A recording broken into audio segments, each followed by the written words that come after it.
န္တလေးကပဲလုတဲ့နဲ့ခေါ်တဲ့လူရဲ့ရန်ကုန်ကပဲလုတဲ့နဲ့ခေါ်တဲ့လူရဲ့မော်လမြိုင်ကပဲလုတဲ့နဲ့ခေါ်တဲ့လူရဲ့တင်းနဲ့အခေါ်ပြောတယ်မတူဘူးကွာထားတယ်ဗောမန္တလေးသားစကားပြောနည်းနည်းလေးတယ်လေ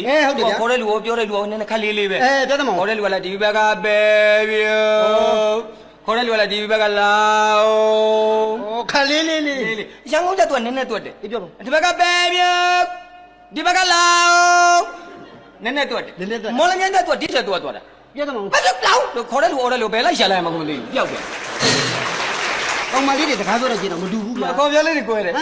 မန်းလေးသူကဘာလို့ပြောမန်းလေးသူကကျွန်တော်တို့ခမများတယ်မန်းလေးသူကကျွန်တော်တို့ခမများဟုတ်တယ်ဗျဟုတ်တယ်ဗျရန်ကုန်သူကျတဲ့တမျိုးဘယ်လိုလေးတုံးတို့များလို့အမေကနဲ့ကြရလေးရှိအဲ့လိုမျိုးလေးပြောတာမော်လမြိုင်တမျိုးဗျာသူကျတော့ဘယ်လိုပြောသူကျတော့နို့လို့ထဲပြောတာနို့လေစကားပြောရင်တော့သူကဟေးနို့ဓမိတ်သားပြီလား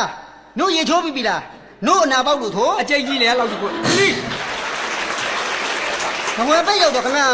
အဲ့တဝဲစကားလေးပဲနေနေမတက်ဘူးလားထမင်းသားရေတောက်တော့ရပါတယ်ဟုတ်လားဟုတ်ကဲ့အဲ့ဒါဆိုရင်ခင်ဗျားကိုကျွန်တော်ခင်ဗျားဟိုအကောင်ပြားငှက်တဲ့ကြီးကန်းဆိုတာသိလားမသိတယ်အဲ့ဒီကြီးကန်းကိုတဝဲလို့ဘယ်လိုခေါ်လဲပြောပြတာ clean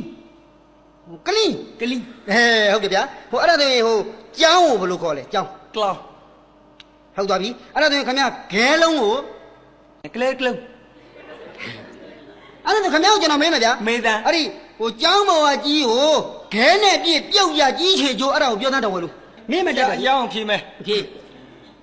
ကလောင်းမော်ကကလေးကိုအေးကလဲနဲ့ကလစ်လိုက်တော့ဟုတ်ပြီကလေးကလေးကလို့